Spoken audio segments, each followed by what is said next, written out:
నమస్తే రమగారు. నమస్తే జయ. రమగారు, పిల్లలకి సంబంధించి హ్మ్. వాళ్ళకి కొంచెం ఒంట్లో బాగోకపోయినా లేకపోతే బాగా చదువుకోవాలన్నా భయపడుతున్నా మనం రకరకాల మంత్రాలు లేకుంటే చదువుకోవాల్సిన ఏదైనా దేవుడికి సంబంధించిన ఒక 2 లైన్లు పద్యాలు అలాంటివి నేర్పిస్తూ ఉంటాము. హ్మ్. హనుమాన్ చాలీసా చదువుకోండి అనో భయపడుతుంటే అట్లా చెప్తాం. హ్మ్. బాగా చదువుకోవాలంటే దానికి సంబంధించిన విధి విధానం ఉంటుంది. హ్మ్. అయితే జీవితంలో ముందుకు వెళ్ళాలి, వీళ్ళు ఎక్కడా ఇబ్బంది పడకూడదు, అంత సాఫీగా జరగాలి, ప్రతి తల్లిదండ్రి కోరుకుంటాం కదా. వీటికి సంబంధించి ప్రత్యేకించి ఏమన్నా ఉన్నాయా రమగారు? అంటే ఇప్పుడు మామూలుగా మంత్రాలు అనుష్ఠానాలు అందరూ చేయలేరు కదా జయ. ఫలానా మంత్రం ఆ మంత్రం చెప్పడం నాకే తెలీదు. మంత్రాలు అనగానే వాటికి ఒక విధి విధానం ఒక రకంగా పాటించాలి, ఒక నియమం, తర్వాత ఏమో గురువు దగ్గర నుంచి ఉపదేశం చాలా ఉంటాయి. అవన్నీ చేయలేకపోతాం. మనం తేలిగా ఏం చేస్తాం, శుక్లాంబరతనం నేర్పిస్తాం, ఇక ఆంజనేయ స్వామి మనోజవం దండకం నేర్పిస్తాం, దండకం నేర్పిస్తాం, వినాయకుడికి ఏవో 4 పద్యాలు నేర్పిస్తాం. అయితే తల్లులు చేసేందుకు ఒక మంచి ప్రక్రియ ఒకటి ఉంది జయ. మా ఇంట్లో చాలా కాలంగా చేస్తున్నారు మా అక్కయ్యలంతా, ఎంతకాలం నుంచో తెలుసు నాకు ఇది. ఇది ఒక ప్రత్యేకమైన విధానం. మామూలుగా సాధారణంగా మనకి ఎట్లా చెప్పుకుంటాం, రామాయణం ఆది కావ్యం. అవునండి. వాల్మీకి ఆది కవి. మానవ జీవితానికి వరబడి సీతారాములే, రాముడే మనకి అత్యద్భుతమైన, అంటే అనుసరించదగిన మానవుడు రాముడు. ఆయన తాలూకు ప్రతి విషయము మనం ఆచరణీయమే. అది మనకి ఆయన అన్నయ్యగా చాలా అద్భుతమైన వాడు, కుమారుడుగా చాలా అద్భుతమైన వాడు, భర్తగా పరమాద్భుతమైన వాడు, రాజుగా ఇప్పటికీ మనకి రామరాజ్యమే కావాలని కోరుకుంటాం. ఈ రాముని కథను రాసిన రామాయణమే మనకి ఆది కావ్యం, పరమ పవిత్రమైన గ్రంథం. అదే కదా మన మొట్టమొదటి కథ. అయితే ఈ రామాయణంలోంచి కొన్ని శ్లోకాలని మనం చదువుకోవచ్చు. దీనికి గురూపదేశం అక్కర్లేదు, పెద్దగా నియమాలు ఏం లేవు. రోజువారీ దేవుడికి పెట్టుకుని ఏదో చదువుకుంటారు కదా, దేవుడికి చదువుకునే విధానం ఇంచుమించు చాలా ఇళ్లలో ఉంటుంది. పెద్దవాళ్ళ మా ఇళ్లలో లేదండి అంటారు, మా ఇంట్లో లేదండి. లేకపోయినా కూడా ఈ రోజుల్లో ఏం చేస్తారు, ఇలా 4 మంచి చాగంటి వారివని, తర్వాత సామవేదం వారివని ప్రవచనాలు విని దీపం పెట్టుకోవాలని, దేవుడికంటూ ప్రత్యేకంగా ఒక గూడు పెట్టాలని, సాయంకాలం అయ్యేసరికి కాస్త ధూపం వేయాలని అందరూ నేర్చుకుంటున్నారు. రెండోది ఏంటంటే, మనం ఉన్న ప్రస్తుత పరిస్థితుల్లో బలవత్తరమైన దైవ సహాయం కావాలని ప్రతి వాళ్ళు కోరుకుంటారు. అది నేను పెద్దగా నమ్మను అని బయటికి చెప్పినా నమ్మకం అనేది లోపల భాగాల్లో ఉండేది, లోపల ఉంటుంది. అది ఎవరికి చెప్పక్కర్లేదు కూడా. అవును, నేను ఫలానా చేస్తే, నేను మా ఇంట్లో దీపం పెట్టుకుంటాను, నేను రోజు దీపం పెడతాను అని ఎవరికైనా ఎందుకు చెప్పాలి? నేను అన్నం తింటాను అని చెప్పం కదా మనం. సహజంగా జరిగేది. దీపం పెట్టుకోవటము, దండం పెట్టుకోవటము కూడా అత్యంత సహజమైనవి. దండం పెట్టుకోవడం సహజం, దీపం పెట్టుకోవడం కూడా అలాగే మరీ సహజం. అది అలాగే అయిపోయింది. ఇప్పుడు దీపం పెట్టుకోకపోయినా ఒట్టిగా ధూపం వెలిగించిన, అగరవత్తి వెలిగించి దేవుడి పటం, ఏదైనా ఒక రాముల వారి పటము, ఒక వెంకటేశ్వర స్వామి పటము లేని ఇల్లు ఉంటుందా? హిందువుల ఇళ్లలో ఉండదు. ఎవరో ఏదో ఒక స్వామి దేవాలయం ఖచ్చితంగా ఉంటుంది. ఓ బాబా గారని, ఒక వినాయకుడని, ఓ కృష్ణుడని, ఓ రాముల వారని, ఓ నరసింహస్వామిని, ఆంజనేయ ప్రతిమైనా ఉంటుంది. ఖచ్చితంగా ఒక్క దేవుడి ఫోటో అయినా ఉంటుంది. ఏ శుక్రవారమో శనివారమో ఎప్పుడో ఒకప్పుడు ఓ దండం పెడతాం. ఏదైనా భయం వేసినప్పుడు దేవుడా అని దండం పెట్టుకోవడానికి కూడా ఒక ప్రతిమ కావాలి మనకి. అవును. ఇట్లా ఎంతో కొంత చేసుకునేవాళ్ళు. దేవుడి కోసం ఏదైనా చేసుకోవాలి ప్రత్యేకంగా, పిల్లల భవిష్యత్తుకి బాగుండాలి అంటే రామాయణంలో కొంచెం ఒక ప్రత్యేకమైన ఘట్టంలో సీతాదేవి చెప్పిన 4 శ్లోకాలు చాలా అనుసరణీయమైనవి, ఆచరణీయమైనవి. సులువు, కష్టం ఏమి లేదు. శ్లోకాలు కష్టం కాదు. ఇది ఏ సందర్భంలో అమ్మవారు, ఇది సీత అమ్మవారు చెప్పారో చెప్దాం. సుందరకాండ అంటే ఎప్పుడు, ఇది సీతా అన్వేషణ అప్పుడు ఆంజనేయ స్వామి తదితరులు బయలుదేరారు సీతాదేవిని అన్వేషిస్తూ. రావణాసురుడు సీతను తీసుకెళ్లిపోయాడు. రామలక్ష్మణులు ఇద్దరు కిష్కిందకు వచ్చి సుగ్రీవుడితో స్నేహం చేశారు. సుగ్రీవుడు వీళ్ళ సఖ్యానికి బదులుగా కొంతమంది వానరులను పంపించి సీతని వెతికిస్తానని చెప్పాడు. ఈ సీతాదేవిని వెతకడానికి బయలుదేరి 4 పక్కలకి భూమి 4 చెరగలా వెతుకుతూ ఒక సమూహం, ఆంజనేయ స్వామి, అంగదుడు, తర్వాత జాంబవంతుడు కలిసి ఉన్న సమూహం ఏమో సముద్ర తీరానికి వెళ్ళింది. అక్కడ వాళ్ళకి సంపాతి అనే ఒక గద్ద వల్ల, జటాయువు యొక్క అన్నయ్య ఆయన వల్ల సముద్ర లోపల ఉన్నటువంటి లంకలో ఒక స్త్రీని ఈయన తీసుకెళ్ళాడని తెలుసుకున్నారు.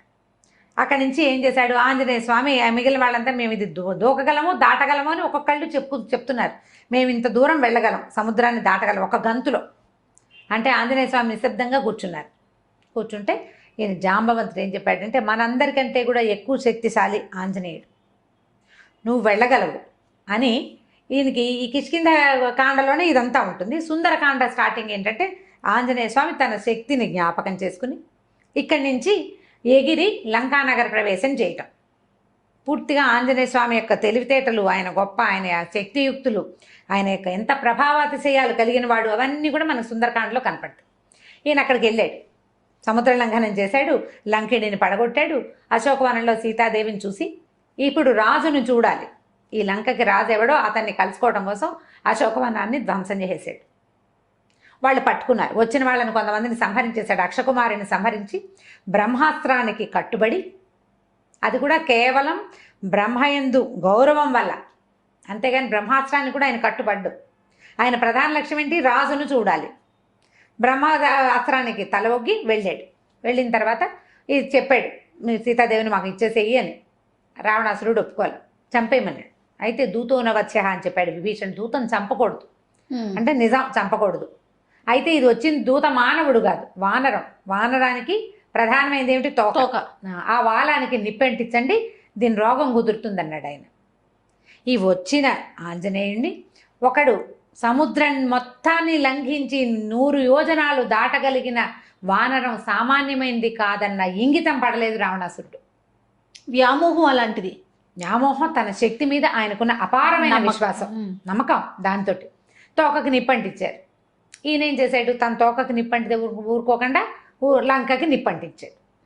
ఎప్పుడైతే ఈ వచ్చిన కోతికి, అశోకనవనాన్ని పాడు చేసిన కోతికి తోకకి నిప్పంటించారని తెలిసిందో సీతాదేవి వెంటనే అగ్నిదేవుణ్ణి ప్రార్థించింది. ఇది ఎక్కడుందంటే సుందరకాండలో 53వ సర్గలో ఉంది. 28, 29, 30, 31 4 శ్లోకాలు. ఈవిడ ప్రార్థించింది అగ్నిదేవుణ్ణి. ఇది పిల్లలకి ఎట్లా కనెక్ట్ చేస్తారు అంటారు ప్రశ్న. ఇప్పుడు ఆవిడ అగ్నిదేవుడిని ఏమని ప్రార్థించిందంటే, ఆంజనేయుడు పట్ల చల్లగా ఉండు అని. అగ్ని దాహకత్వమే అతని లక్షణం, కాల్చటం ఆయన గుణం. అవునండి. ఒక వానరము తోక, దాని నిండా వెంట్రుకలుంటాయి. వీళ్ళేమో నూనెలో ముంచిన బట్టలను చుట్టారు. కాల్చకుండా ఉంటుందా? ఉండదు. అంత ప్రచండంగా కాల్చవలసిన అగ్నిని నా యొక్క పాతివ్రత్యం వల్ల, నేను ఎలాంటి దాన్నో, నా గొప్ప, నా భర్త, నేను, మా లక్షణాలు, నన్ను కాపాడడానికి వచ్చినవాడు, నన్ను కాపాడాలని కంకణం కట్టుకున్న సుగ్రీవుడున్నాడు, ఇదంతా నిజమైతే నువ్వు అతనికి చల్లగా ఉండాలి అని చెప్పింది. రాముడి గురించి చెప్తుంది. యద్యస్తి పతి శుశ్రూష యద్యస్తి చరితం తపః యది చాస్తి ఏకపత్నీత్వం శీతో భవ హనుమత అని. సీత కాదు, సీత మెలికశ. యద్యస్తి పతి శుశ్రూష, నేను నా భర్తకి శుశ్రూష చేసి ఉంటే, యద్యస్తి చరితం తపః, నేను చేసిన తపస్సు ఏదైనా ఉంటే, యది చాస్తి ఏకపత్నీత్వం, నా భర్త ఏకపత్ని వ్రతుడైతే, సీతోభవ హనుమత, ఆంజనేయుడికి చల్లగా ఉండు అని. ఎట్లాంటిది? రాముడి క్యారెక్టర్, సీతాదేవి క్యారెక్టర్. భగవంతుడు భగవతి, దేవుడు దేవి, వాళ్ళ యొక్క గొప్పతనమే ఇందులో ఉంది. ఆవిడ అడిగింది, ఇట్లా చెప్పిందనమాట. తర్వాత ఎదికించిదనుక్రోశస్తస్య మయ్యస్తి ధీమత ఎదివా భాగ్యశేషో మే సీతోభవ హనుమత. ఎదిగంటే నా పట్ల నా భర్తకి బాధ ఉంటే, నా మీద అనుక్రోశం, అయ్యో నేను ఇలా తప్పిపోయాను, నేను నన్ను ఎవరో తీసుకుపోయారన్న దుఃఖం నా భర్తకు ఉంటే, ఆయనకు ఉందా లేదా? ఎంత బాధపడుతున్నాడు సీతాదేవి కోసం. వాడి మహా నరకం అనుభవించాడు రాముడు ఆమె లేకపోవటం వల్ల. ఎదివా భాగ్యశేషుడు, నా గనక కొంచెమైనా అదృష్టం ఉంటే ఇతనికి చల్లగా అవ్వాలి నువ్వు. బా, ఆవిడ అదృష్టం ఏమిటి? ఆంజనేయ స్వామి రావడం. ఏడాది సమయం ఇస్తే ఏడాది లోపలే ఆమెను వెతుకుతూ ఒకడు రావటం, ఆ వచ్చిన వాడు ఈమె ఇక్కడ ఉందని వెళ్ళి వెనక్కి వెళ్ళి చెప్పడం, వాళ్ళంతా వచ్చి ఈమెను రక్షించడం, సంవత్సర కాలంలోనే ఆవిడ అదృష్టమే అది. ఆవిడ ఏడాది టైం పెట్టింది. ఏడాది తర్వాత అయ్యి ఉంటే ఈవిడేమయ్యేది? కథ మారిపోయేది కాదు పూర్తిగా. ఎది మాం వృత్త సంపన్నాం తత్సమాగమలాలసాం సవిజానాతి ధర్మాత్మ సీతోభవ హనుమత. ఇప్పుడు నేను ఎలా ఉన్నానంటే, భర్తని కలుసుకోవాలన్న ఇదే ఉంది నా మనసులో. అది ఉన్నట్లయితే, నాకు నా భర్తని ఎంత కోరుకుంటున్నానో నా భర్తకి తెలిసినట్లయితే, నువ్వు ఆంజనేయుడికి చల్లగా ఉండు, సీతోభవ హనుమత, ఆంజనేయుడికి చల్లబడు. ఇప్పుడు రాముల వారికి సీతాదేవి మీద ఎంత ప్రీతి, ఎంత ప్రగాఢమైన అనురాగం ఉన్నాయో సీతాదేవికి అంతే లెవెల్లో ఉంది. అందుకని ఆవిడ అక్కడ రాజ్యశోభని వదిలిపెట్టేసి రాజ్యంలో ఉండకుండా ఈవిడ నీకేం అభ్యంతరం లేదు నువ్వు ఉండమన్నారు, అయినా సరే నేను ఆయనతో ఉండనన్నాను. పాటు వనవాసానికి వచ్చాను. వనవాసానికి వచ్చేసింది. ఆయన్నే వెళ్ళమన్నారు, ఈవిడ్ని వెళ్ళమని అనలా. అవును, భర్తను వదిలిపెట్టలేక వచ్చేసింది. వాళ్ళిద్దరికి ఎంత పరస్పరమైన అనురాగం ఉంది.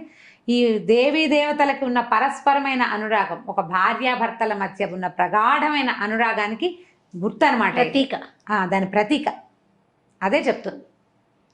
తర్వాత యదిమాం తారయే దార్య సుగ్రీవ సత్యసంగర తస్మాత్ దుఃఖాంబు సంరోధాత్ శీతోభవ హనుమత.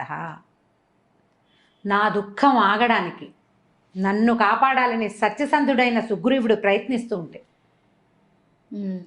ఈ దుఃఖాన్ని అణచుకోవాలి నేను. ఈ దుఃఖం అణగాలంటే నువ్వు ఆయనకి చల్లగా ఉండాలి, ఆంజనేయుడికి. నా దుఃఖం పోవాలంటే సుగ్రీవుడు వచ్చి నన్ను రక్షించాలి. ఇప్పుడు ఇతను వెళ్ళాలి కదా, ఈయన వెళ్తే నేను రక్షించబడి అక్కడికి వెళ్తే నా దుఃఖము కష్టము నన్ను కాపాడాలని సత్యసంధుడైన సుగ్రీవుడు ప్రయత్నిస్తున్నాడు. ఇది జరగాలంటే నువ్వు చల్లబడు అని అగ్నిదేవుణ్ణి ఆజ్ఞాపించింది. ప్రార్థించినట్టు చెప్తారు. ఆవిడ ప్రార్థించింది కానీ అది ఒట్టి ప్రార్థన కాదు, ఆజ్ఞ. నేను పతివ్రతని, నువ్వు ఆగు అంటే ఆగాలి. నేను పతివ్రతనైతే, నా భర్త ఇట్లాంటి వాడైతే, మా ఇద్దరికి పరస్పరమైన అనురాగం ఉంటే, నాకు అదృష్టం ఉంటే, అంటే ఉన్నాయి ఉన్నాయి ఉన్నాయి ఉన్నాయి అని ఒప్పుకోవాలి. చెప్పకనే చెప్తున్నారు. ఇవన్నీ ఉంటే నువ్వు చల్లగా ఉండాలి అని ఆమె అగ్నిదేవుణ్ణి ప్రార్థిస్తే తోకకు చుట్టబడినటువంటి అంత అగ్ని సమూహం ఉన్నా లంకంతా కాల్చేశాడు కానీ ఆయనకి ఏమీ కాలేదు, కసుగందలేదు, చల్లగా ఉంది తోక. ఆయనకి మండుతున్న తోకని నీటిలో ముంచి చల్లార్చుకున్నారు కానీ బాధ ఏమీ లేదు, ఆయనకి చల్లగానే ఉంది. అగ్నిని ఆర్పారు కానీ బాధ కాదు. ఈ 4 శ్లోకాలని తల్లులు గనక చేసుకుంటే, ప్రత్యేకంగా కుమారులకని చెప్పబడింది కానీ సంతానం కోసం, అమ్మాయిలు కానీ అబ్బాయిలు కానీ, పిల్లల భవిష్యత్తు పట్ల, వాళ్ళు ఎక్కడికైనా వెళ్తే అక్కడ ఏదైనా ప్రమాదాలు ఎదురవుతాయన్న భయం ఉన్నా, పిల్లల తాలూకు సెటిల్మెంట్ మీద మనకి భయాలు అవి ఉండి జాతకాల్లో ఇబ్బందులు ఉన్నాయని, లేకపోతే అవకాశాలు రావట్లేదని బాధలు అవి ఉన్నా కూడా ఇది అలవాటు చేసుకోవాలి. ఇన్నిసార్లు చదవాలన్న నియమం లేదు. నియమం పెట్టుకోవడానికి ఒక చిన్న పద్ధతి ఉంది, కావాలంటే చెప్తాను అది కూడా. రోజువారీ మనం చదువుకునే స్తోత్రాల్లో ఈ 4 శ్లోకాలు చదువుకోండి. చాలా సింపుల్. 53వ సర్గలో ఉన్నాయి. తప్పకుండా 28, 29, 30, 31 డిస్క్రిప్షన్ బాక్స్లో పెడదాం ఈసారి. లాస్ట్ టైం పెట్టలేదని అందరు అడిగారు. ఈ శ్లోకాలు 4 వితౌట్ మిస్టేక్స్ పెడదాం తప్పకుండా. సో ఇవి గనక చదువుకుంటే పిల్లల భవిష్యత్తుకి భయం ఉండదు, భద్రత ఉంటుంది. భగవంతుడు వాళ్ళ వెనకాల నిలబడి కాపాడతాడు. రామాయణంలో ప్రతి అక్షరము మంత్రమేనని చెప్తారు. ప్రతి శ్లోకానికి దానికి ప్రత్యేకమైన శక్తి ఉంది. ఈ 4 శ్లోకాలకి ఉన్న శక్తి ఏంటంటే కాల్చవలసిన అగ్ని చల్లబడిపోవటం. అగ్ని చల్లబడిపోయిందంటే చూడండి, ఇప్పుడు సీతాదేవి ఆంజనేయ స్వామి కోసం కోరింది, ఒక తల్లి కుమారుడు కోసం కోరింది. అట్లా మనం గనక మన పిల్లల కోసం కోరుకుంటే ఈ పని అవుతుంది. ఒకవేళ మనకి ఏదైనా ప్రత్యేకమైన సమస్య అలా ఉందనుకోండి, 40 రోజులు పెట్టుకోండి. అది ఎట్లా చేయాలంటే ఈ పిల్లల జన్మ నక్షత్రం నాడు మొదలుపెట్టి 40 రోజుల పాటు రోజుకి ఇన్నిసార్లు అని, అది మీరు 11 సార్లు పెట్టుకోవచ్చు, 21 సార్లు పెట్టుకోవచ్చు, 40 సార్లు కూడా పెట్టుకోవచ్చు. ఈ 40 రోజులు అయిన తర్వాత ఎక్కడైనా ఒక ఆంజనేయ స్వామి దేవాలయంలో పానకం చేయించటము, ఏ వడమాల వేయించటము, ఆకుపూజ చేయించటము, అట్లా ఏదైనా చేసుకోవచ్చు. నిత్యము ఇట్లా 40 సార్లు అట్లా ఎక్కువ సార్లు చేస్తున్నారనుకోండి, ఓ చిన్న గ్లాసు బెల్ల పానకాన్ని నివేదనగా పెట్టండి ఆంజనేయ స్వామికి. చాలా ఫలితం లభిస్తుంది. వీటితో పాటుగా శ్రీరామనామాలు చదువుకోండి. ఇవి చదివాక శ్రీరామ జయరామ సీతారామ అట్లా తారక మంత్రాన్ని కనుక చదువుకుంటే ఎక్కువ సార్లు మంచి శాంతిగా ఉంటుంది, చాలా ఉపయోగపడుతుంది. ఇప్పుడు మనం ఎలా అంటే ఇలా ఏదైనా ఒక శ్లోకాన్ని ఒక స్తోత్రాన్ని సొంత విషయాల కోసం వాడుకోవచ్చా అని ప్రశ్న వస్తుంది సాధారణంగా. తప్పకుండా వాడుకోవచ్చండి. మహర్షులు మనకు అందించింది మన జీవితాలు బాగుపడటం కోసమే. ఇప్పుడు దుర్మార్గుడైన కుమారుని కాపాడాలని అలాంటి భావాలతో ఉన్నా కూడా పిల్లలకి సజావైన ప్రవర్తన. కరెక్ట్.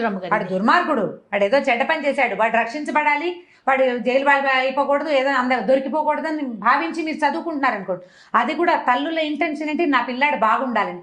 బాగుపడతారు పిల్లలు. దుష్ప్రవర్తన ఉన్న పిల్లల కోసం కూడా ఇది తల్లులు గనక చేస్తే వాళ్ళ ప్రవర్తనలో కూడా మార్పులు వస్తే చాలా ఉపయోగపడుతుంది. మనకి పూర్వం నుంచి పెద్దవాళ్ళు చెప్తున్నదే రామాయణ అంతర్గత శ్లోకాలు ఇట్లా చాలా చోట్ల మనకు చెప్పబడతాయి. ఇది ఎక్సలెంట్గా పిల్లలకి సహాయకారిగా ఉంటుంది, తల్లులకి మనోధైర్యాన్ని ఇస్తుంది.